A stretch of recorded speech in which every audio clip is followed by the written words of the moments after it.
From a cancelled Ratchet & Clank game that took multiple years to track down, to a cancelled Daredevil game, today I'm going to be talking about cancelled video games you can play right now.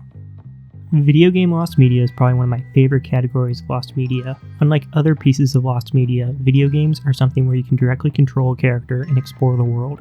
For this reason, I believe that's why the medium is so special to me and many others.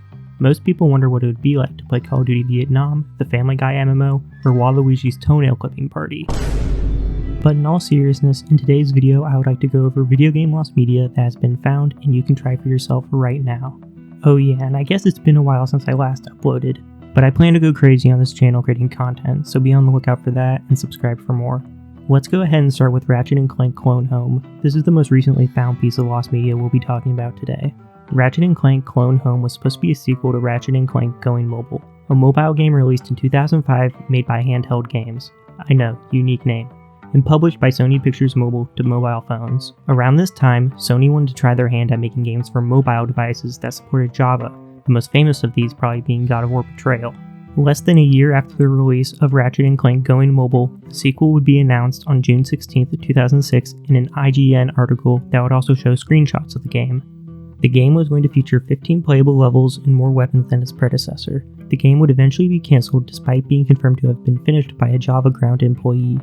Despite being cancelled, in the early 2010s, rumors would spread on old Insomniac forums by a moderator who said the game was released for a very brief period when the game was sent to cell phone providers and some of them released it for a short time.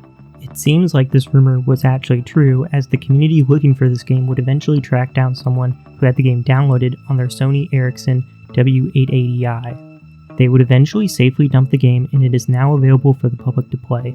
Some of the people responsible for finding this gem are Emily SGOC and Boardplate.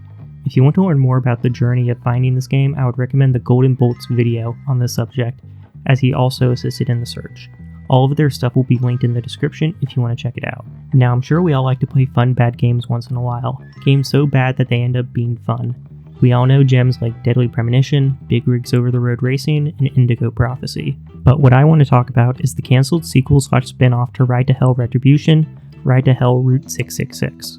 Trailers for this game were released back in mid-2013, and the game would have had a more comic book style compared to Retribution, and it also would have been more of a strategy game as well. I didn't know this before researching this topic, but Ride to Hell was meant to be a trilogy of games, with Retribution being the big game, Route 66 being the more arcadey game, and the less known about Ride to Hell Beatdown, a mobile game that IGN would describe as a rock and roll brawler.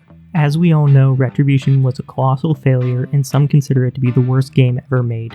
As a result, Route 66 and Beatdown would be cancelled. It's not exactly known how the game was found, but it was found by Dusk the Crow on the Media Oasis Discord server, and the game build was dated for April 2013. If I had to guess, I would say the game was recovered by getting their hands on an Xbox 360 or PS3 dev kit, which is a common way game prototypes are found, or they just got in contact with someone who worked on the game. Most of the game is finished and you can play it from start to finish, but be warned as it is very glitchy at times. If you want to try the sequel to one of the worst games of all time, I'll leave a link in the description, and I would love to hear your thoughts if you do try it out.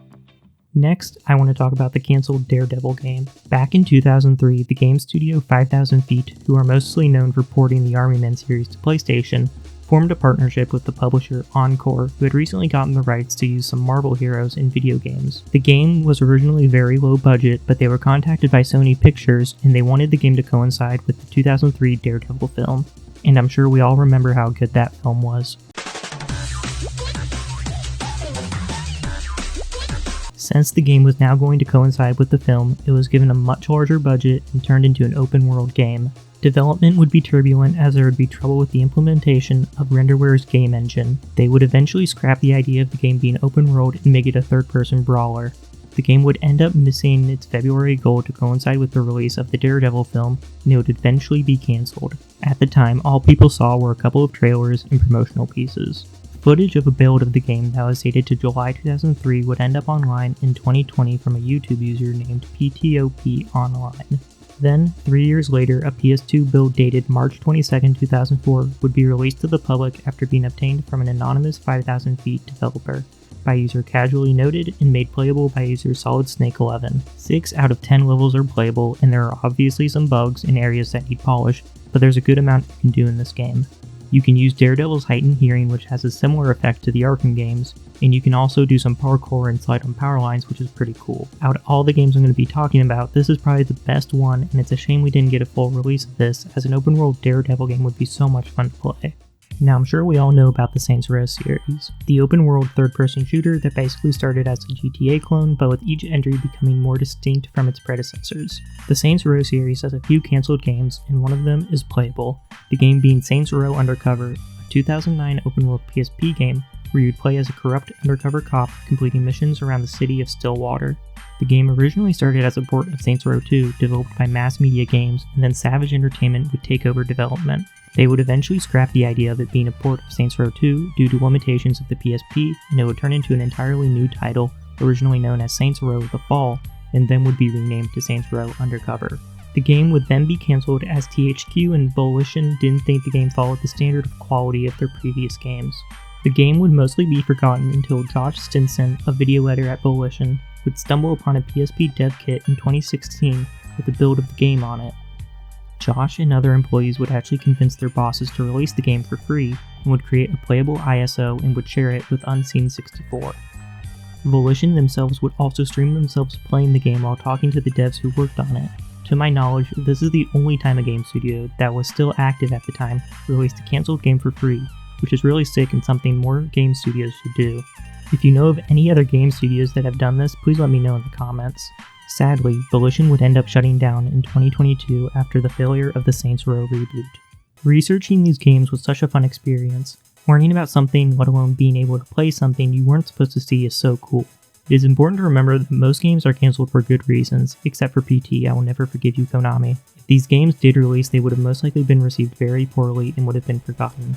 These games being leaked online and the stories behind them probably brought more attention to them if they had been released. If you've made it to the end of this video, thank you so much, as it really means a lot.